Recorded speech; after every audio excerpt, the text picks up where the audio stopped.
Oleotia, or hello, how are you? My name is Susan Goins, and for this presentation I will be discussing the Ugandan ethnic group. In 2003 and in 2004, I had the opportunity to visit this wonderful East African country to serve on a mission trip. After 10 years, I will be returning to Uganda this June for 2 weeks. This is why I decided to study this ethnic group.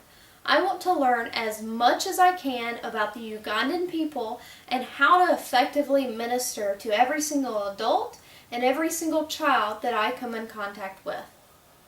Over the next 20 minutes, I will discuss the history and the culture of the Ugandan people.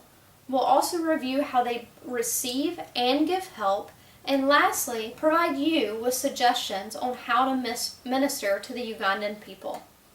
Now let's get started with the history of this Ugandan people group. First, Uganda could be considered as a fairly young country, but its history, as you'll see, is very rich. In 1894, it became a British colony, and the British strategically aligned itself with one of the two tribal kingdoms. The two major tribal kingdoms in Uganda at this time was the Bunro people and the Buganda kingdoms. Now the Bunro kingdom was very hostile to the British coming to its land, while the Buganda kingdom really welcomed it. The Buganda Kabaka, or king, even sent a letter back with Henry Stanley, which was published in the London's Daily Telegraph. The Kabaka asked for Queen Victoria to send missionaries to Uganda. The British then used the Buganda kingdom to fight the Bunro kingdom, which was hostile to the British, and they defeated it. Because of this friendship, Harry Johnston, who was the special British commissioner, chose to reach an agreement with all of the tribal kingdoms of Uganda, which then formed the Ugandan Protectorate, which the British recognized all of the tribes together, and the British recognized the tribal chief's status and gave them the authority to rule over the British colony. The Ugandan Protectorate then brought all of the tribes together under one umbrella ethnic group that we see today. The British colony continued until Uganda gained its independence in October of 1962, which was largely led by the Ugandan Milton Obote. Obote then appointed Mutesa II to president. The transition to this independence went really well for the first 4 years, and was even described by some as orderly, and really an example for all of the African countries. But the turmoil that happened next would continue for over 20 years. In 1966, Obote sent his army commander, Idi Amin, to attack and kill Mutesa II at his palace. Mutesa fled to Britain, and Obote began his ruthless rule.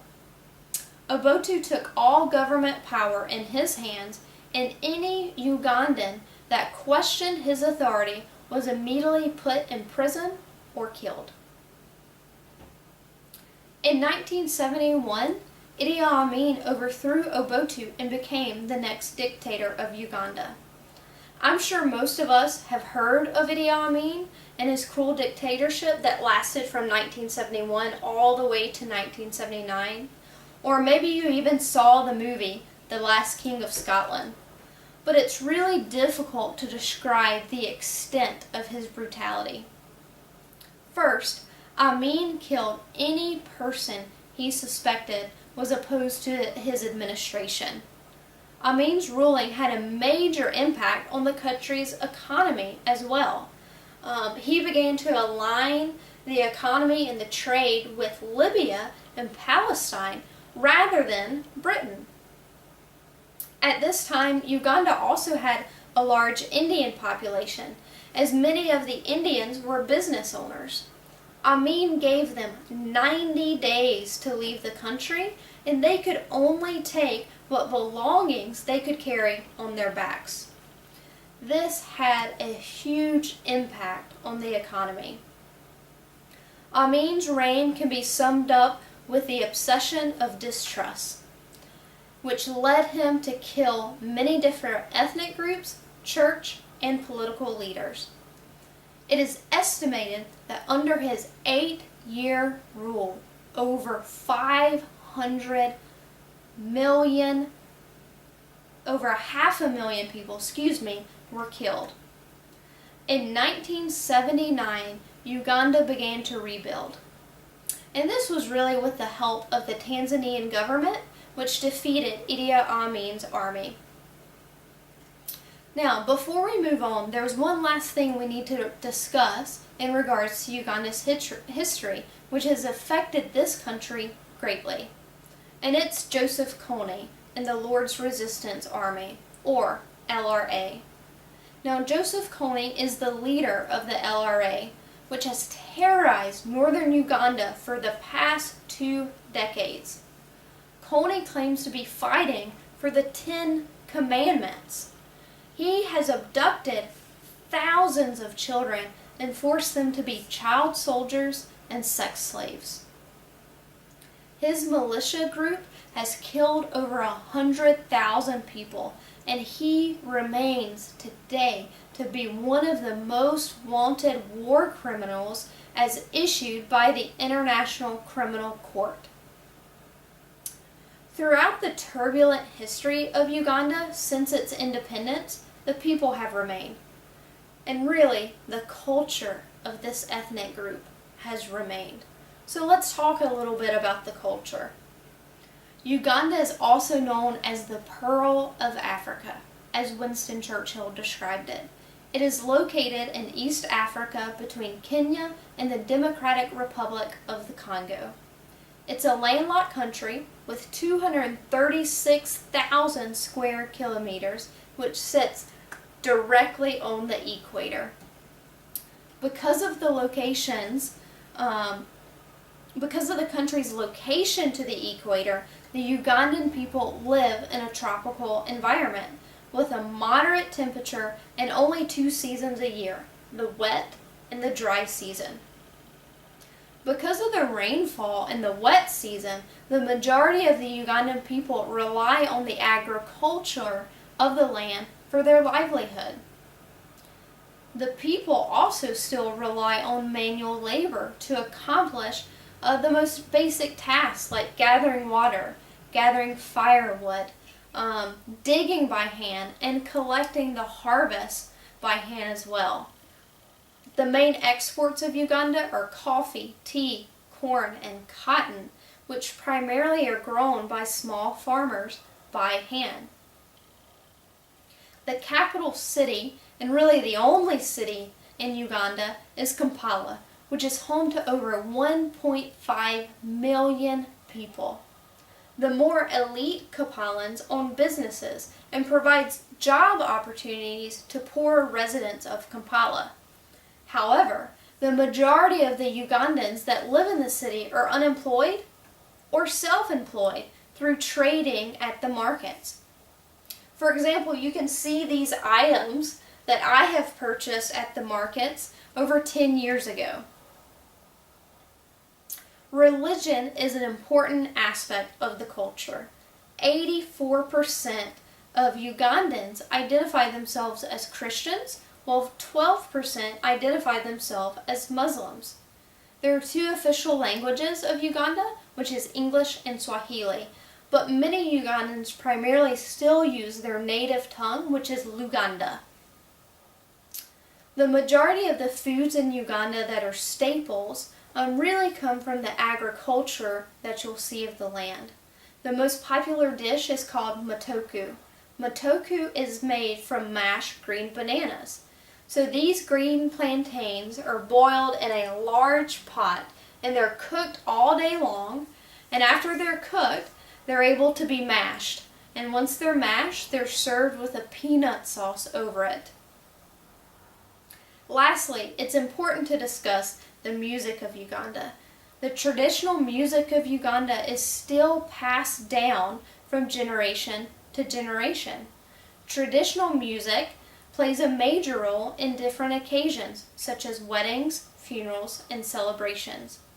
Now, normally the Ugandan people will rely on a drum, similar to this one, and will also incorporate specific dances and costumes based on the occasion. Now that we understand a little bit about the history and the culture of the Ugandan people, let's turn our focus to how the Ugandan people receive help. In order to understand how the Ugandan people receive help, it's important to know the many reasons why they may need help in the first place. From my research, there's two main reasons that the Ugandan people need help: healthcare and malnutrition. One of the biggest needs is healthcare. According to the World Health Organization, the country is ranked 186 out of 191 countries in healthcare. The Ugandan people not only worry about their personal health, but also the health of their families, as both HIV and other diseases are rampant.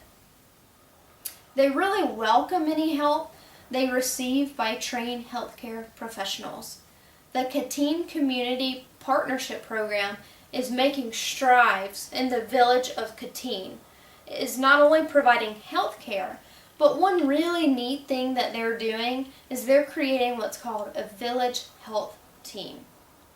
This project focuses on educating locals to be a part of this village health team to recognize the signs of disease and birth problems and assist in getting these people to clinics that are properly trained. Before this project began, most of the children in Katyn village were not immunized at all. And now over 90% of these children have received all of their vaccines. This shows that the Ugandan people want to receive help. They want to understand and be educated in the healthcare field. Second, the Ugandan people need help in nutrition. We've all seen the commercials on TV of an African country and their malnutrition children. The broadcast will normally show a child with a large swollen tummy or even a sunken face. These shows are devastating to watch, but this is real life for the Ugandan children. Over 150,000 children will die in 10 years just from vitamin A deficiencies. As we spoke about earlier, Uganda is a very agricultural land. However, the parents are not educated enough on how to provide this proper nutrition to their children, with most children, as we talked about, only receiving 1 meal of matoke a day. UNICEF is meeting this need. They are beginning to educate the families on how to use the resources they have and provide good nutrition, not only to children, but also to pregnant ladies. One father was quoted as being so thankful for this education by saying, "I have managed to ensure they remain healthy, go to school, and can participate in farming." As you can see in both of these examples, Ugandan people are happy to receive help. However, they do not want to just be given help, they want to be educated. I'm sure you've heard of the old saying, give a man a fish and you feed him for a day. Teach a man to fish and you feed him for a lifetime. The Ugandan people want to learn how to fish. They do not want to be given a fish. Now let's take a moment and look at how Ugandans give help to other people. Another old African proverb for you: it takes a village to raise a child. The truth behind the proverb is not only the responsibility of everyone to raise the child, but it also shows the strong sense of community and family. Immediate family and extended family is so important to each Ugandan, and therefore giving help to other family members come natural to them. The Ugandan society is very collectivistic society rather than our individualistic Western society. Ugandans typically will share a household with their extended family, which could be up to 15 people in one hut or one room together. Not only do they share and help each other with the household, but they help each other with chores and providing food and water for their entire family. Although Ugandans give generously to their family in the village, they typically will not bring in orphans or widows, which is why you will see a high population of orphans in Uganda due to HIV. Now that we understand a little bit about how Ugandans receive and give help, let us prepare ourselves to minister to the Ugandan people group. I have 3 simple suggestions on how to minister to someone with this ethnic group. First and foremost, Ugandans are relational people. As we talked about earlier, they have strong ties to their family, their village, their church. In order to minister to the Ugandans, you must be focused on the person rather than the task. You should ask them about their family and be prepared to share about your family as well. This allows you to begin a helping relationship with their individual as you genuinely care for them. Second, respect the elderly. This would seem pretty basic, pretty common sense, but elderly are highly regarded in Uganda. Most adults in Uganda do not live to be old, so the older individuals are seen as wise. If you're ministering to a village or family, and it's important to honor and respect these older people of the village and family. They appreciate it when you ask for their advice, listen to their stories. This not only shows respect for them and the elderly, but also for their culture. The third suggestion I would provide to prepare yourself to minister to the Ugandan people is simply be flexible. We as Westerners are time-oriented. We even have a watch or look at our phone constantly. Ugandans are more relational people. They're not time-oriented. So when you ask for everyone to meet at the church at 10 a.m., no, the event's not going to start until noon. So what do you do with this time? Use these couple of hours wisely by investing in the Ugandans around. Have conversations with them.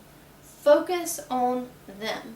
Remember, Ugandans are relational, so spending time investing in the relationship while you're being flexible.